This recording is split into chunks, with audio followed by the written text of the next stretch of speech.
Yemen के Houthis जंग में कूद चुके हैं। कल से उनकी मिसाइलें इजराइल की तरफ जा रही हैं, लेकिन इजराइल उनसे बहुत दूर पड़ता है। लाल सागर यानी रेड सी उनका बिल्कुल ऐसे है कि पैर ही उनका रेड सी में है। अब वो क्योंकि जंग में आ चुके हैं, ऐलान उन्होंने कर दिया है, तो अब यूरोप को खौफ है।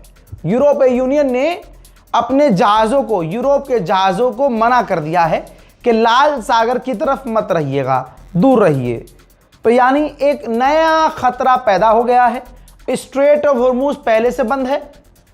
एक जो रास्ता था लाल सागर से, वो भी लगभग अब उसे इग्नोर किया जा रहा है कि भैया बच के रहो, कि ऐसा ना हो कि हमला हो जाए और दिक्कत हो जाए।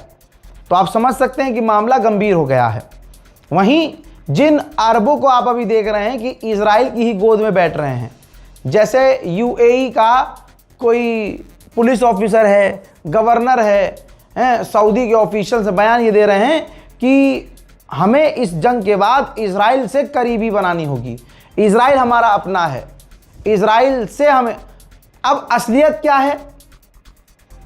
ये इजराइल करते हैं, इजराइल इनको उल्टा कर घोड़ा बना देता है। रिपोर्ट ये है कि तेहरान के अंदर कतर का चैनल था, एक कतर टीवी, ठीक, ईरान का नहीं था भाई। उस कतरी चैनल को इजराइल ने हमला करके निशाना बनाया है। तेहरान में कतर के न्यूज़ चैनल के हेड ऑफिस को इजराइल ने निशाना बनाया है। इसके बावजूद आप देखेंगे कि ये कतर के अरब और ये तमाम अरब इजराइल का ही पेशाब पिएंगे, उन्हीं से पिटेंगे। तुमने इतिहास की इतनी बड़ी गलतियां की हैं, तुमने गुनाह किया है कि आज तुम मजबूर हो कि इजराइलियों के हाथ से पिटो, लेकिन तुम कभी चाह कर भी हक के साथ खड़े ना हो पाओ, क्योंकि तुम्हारा रिकॉर्ड घिनौना हो चुका है। ये अरब जिनके पास खुद का नारा नहीं है, ये सऊदी वाले जिनकी कोई औकात नहीं है, सब कुछ पैसे से है।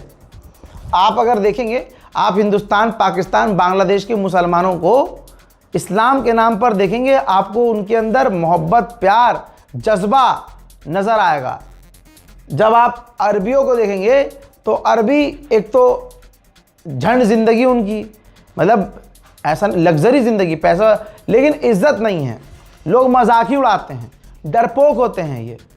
इनको लगता है कि शेर की आवाज़ निकालेंगे हम तो हम शेर माने जाएंगे। अच्छा, वहाँ की लड़कियाँ भी जो हैं जरा सी बात पर खुश हो जाती हैं, ओ माय गॉड शेर की आवाज़ निकालते हो, तो सारे जो हैं रंडे पे खड़े हो गए लाइन से।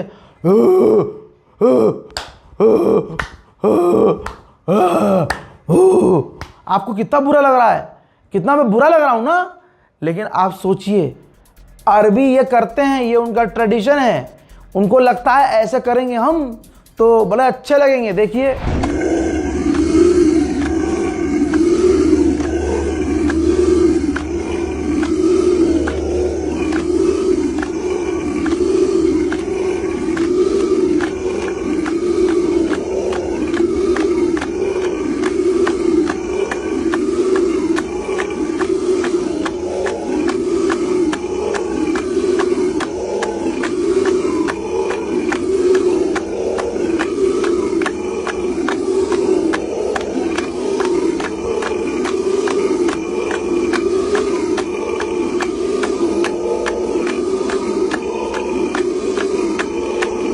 हाँ, इनका भाई ऐसा ही है, इनके पास खुद का नारा है नहीं, खुद का कोई स्लोगन नहीं है, आप समझ रहे हो। और एक कलमा तैयबा की खुद इज्जत नहीं करते। कितनी बार आपने देखा कि यहाँ म्यूज़िक कॉन्सर्ट होते हैं, जब नाच गाना होता है तो ये पीछे झंडा लगाते हैं अपना, उस झंडे पर कलमा तैयबा लिखा हुआ है। ये अरबी दीन की इज्जत नहीं करते हैं। हमारे लिए कोई हमारे सामने अरबी बोल जाए तो हम सोचते हैं यार इसने तो कुरानी पढ़ दिया हमारे सामने, भले उसने आम बात बोली हो, लेकिन हमारे लिए तो अरबी लाइन में कुछ बोला है उसने। तो ये हमारे अंदर है कि हम इज्जत करते हैं सामने वाले की कि भाई ये अरब से हैं, लेकिन वो तो हमें भाई कुत्ता समझते हैं, समझ रहे हो। इनके पास खुद का नारा नहीं है क्योंकि ये अहले बैत से दूर हैं। इनके मुंह से नारे तकबीर नहीं निकलता, नारा हैदरी तो बहुत दूर की है, क्योंकि ये वही थे हुजूर पाक सल्लल्लाहु अलैहि वसल्लम को कहते थे बस हम तो आपके साथ हैं और हम दुश्मन को ये करते। और जब जंग होती थी तो सबसे पहले अपना जब्बा उठाकर पहाड़ों की तरफ ये भागते थे। जंग खत्म हो जाती थी तो रेत उठाकर अपने ऊपर सरवर में डाल के आते थे, तलवार हाथ में लेके, या नबी अल्लाह, खुदा की कसम आज दुश्मन को मजाक चखाने में मज़ा आ गया। अच्छा, लड़े नहीं है, ड्रामेबाजी। और हुजूर को सब पता है, लेकिन क्या करें, उस टाइम का माहौल ही अलग था, लोगों को एक करके रखना था, फितने से बचना था। और इनके पास आज की कोई तारीख में नारा नहीं है, तो इनका अलग ही आपने देखोगी बहुत सारी वीडियो जिसमें अरबी बहुत सारे इकट्ठे होते हैं और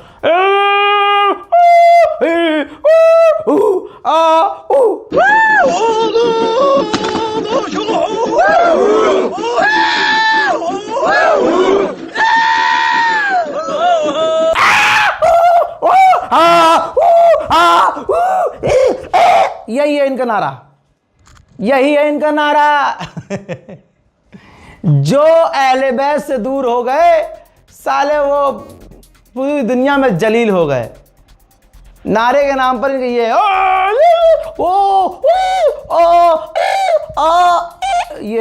हैं, ये कितने बुरे, कितने गंदे लग रहे हैं।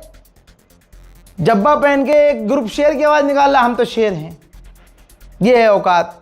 जबकि इनकी खुद की कोई फौज भी नहीं है, इनकी फौज में कोई अपना नहीं है, सारे आपको देखेंगे बाहर के, किराए की फौज, किराए के हथियार, इनके पास खुद है ही क्या। अल्लाह ने इनको तेल दे दिया, बस उसी का सारा जोर है। ओमान ने कहा कि लास्ट हमला जो हम पर हुआ, उस हमले की जिम्मेदारी किसी ने नहीं ली, लिहाजा हम जांच कर रहे हैं कि हमला किसने किया था।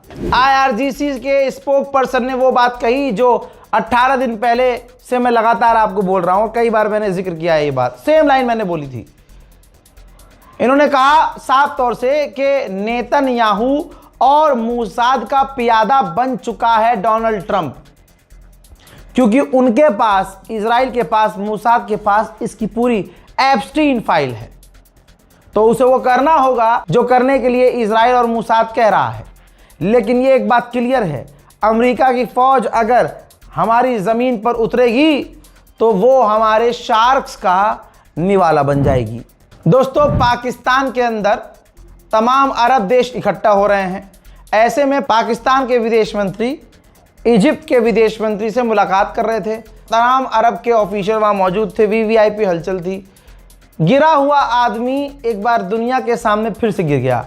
वहाँ कोई रोड़ा नहीं, वहाँ कोई पत्थर नहीं, बहुत साफ़ सुथरी जगह, लेकिन पाकिस्तान का विदेश मंत्री पता नहीं कैसे गिरा, मुंह के बल भी नहीं गिरा, आधे चूतड़ के बल गिरा, समझ में नहीं आया हुआ क्या, लेकिन गिरा हुआ आदमी कहीं भी गिर सकता है। देखिए, इस्तकबाल किया है।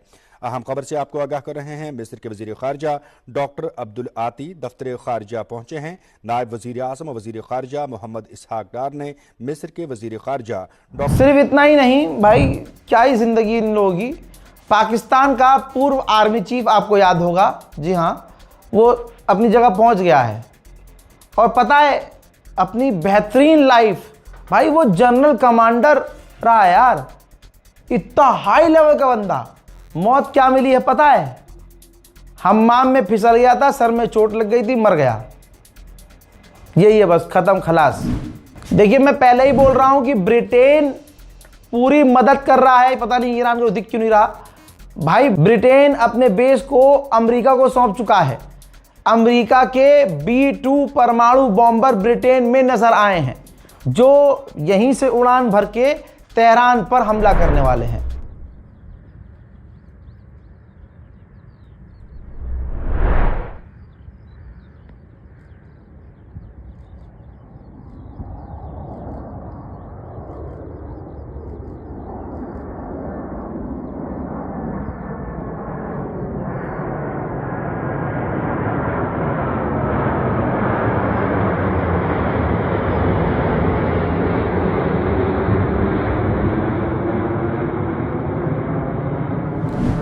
उधर इराक के अंदर अमरीकी फौज ईरान समर्थक लड़ाकों पर बड़े हमले कर रही है।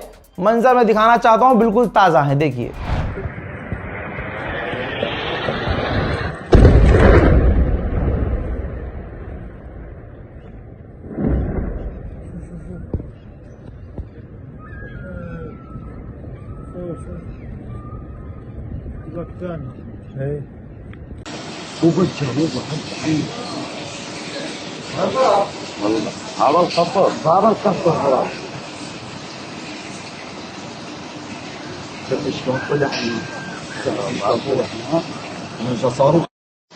उधर अमेरिका ने किया है ऐलान कि अब तक हम ईरान पर 11,000 बार हमले कर चुके हैं। अल्लाह अकबर। इन तमाम चीज़ों के बाद आप कहीं किसी भी ईरान के नागरिक, ईरान के ऑफिशियल से ये नहीं सुनेंगे कि हम बात करना चाहते हैं और हम झुकने को तैयार हैं। भाई साहब अब आएगा मज़ा, क्योंकि ईरान अब NPT से बाहर निकलने के लिए सोच रहा है, न्यूक्लियर प्रोग्राम ट्रीटी से, जिसके अंदर बहुत सारी पाबंदी होती है, एग्रीमेंट होता है कि भैया हम परमाणु नहीं बनाएंगे। उस एग्रीमेंट से ही, उस रजामंदी से ही ईरान बाहर निकलने को सोच रहा है। इसका सीधा मतलब यह है कि अब ईरान का प्रेशर, ईरान की आवाम का प्रेशर यही है कि अब हमें परमाणु बना लेना चाहिए। मेरे दोस्तों, ईरान की आवाम भाई साहब फुल चिल है। देखिए भाई, बैनर लगा दिए उन्होंने, बैनर ईरान की आवाम ने, और उस बैनर पर लिखा है कि अमेरिकी फौजियों का हम स्वागत करते हैं। हम ईरान की सरजमीन को अमेरिकी फौजियों के लिए, फौज के लिए सबसे बड़ा कब्रिस्तान बना देंगे। उधर मैंने आपको बताया था इजराइल के अंदर अब इजराइल के लोग प्रदर्शन कर रहे हैं नेतन्याहू और गवर्नमेंट के खिलाफ कि काहे की जंग। तस्वीर देखिए, काहे बात की जंग, हमें जंग नहीं चाहिए, हमें ये सब नहीं चाहिए, जंग बंद करो। तो भाई इजराइल की पुलिस ने, मिलिट्री ने अपने ही लोगों को जैसे फिलिस्तीनियों को मार पीट कर गिरफ्तार करते हैं, इन्होंने अपनी औकात दिखाई और जो लोग जंग के खिलाफ थे उनको गिरफ्तार करके जेल में डाला। हजरात, फिलहाल के अपडेट में इतना ही, और भी जानकारियों के साथ जल्द आ रहा हूं, इंतज़ार कीजिए। जय हिंद।